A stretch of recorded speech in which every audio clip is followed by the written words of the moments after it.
The distinction between mushrooms and toadstools is not at all scientific, but it could be described as traditional. Both are agarics, that is, fleshy fungi that release their spores from gills on the underside of the cap. Mushrooms are those agarics that can be welcomed onto the table, the edible favourites.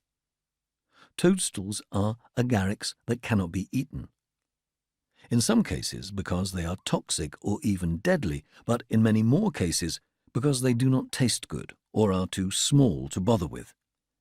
The distinction has nothing to do with scientific classification. On this criterion, there can be mushrooms and toadstools in the same genus, with the frying pan as the terminological referee. To many listeners, the word mushroom might well be synonymous with the cultivated variety Agaricus bisporus that occupies so much shelf space in the supermarket, possibly allowing the field mushroom, Agaricus campestris, as an honoured guest. The use of mushroom more broadly for all edible species and toadstool for the rest may be arbitrary, but it is a useful flag in the field.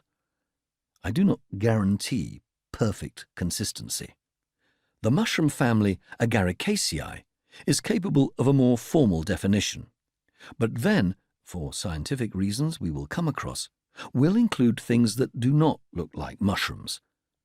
The word originally derives from an ancient Greek root, so it could be said that agarics have a long pedigree.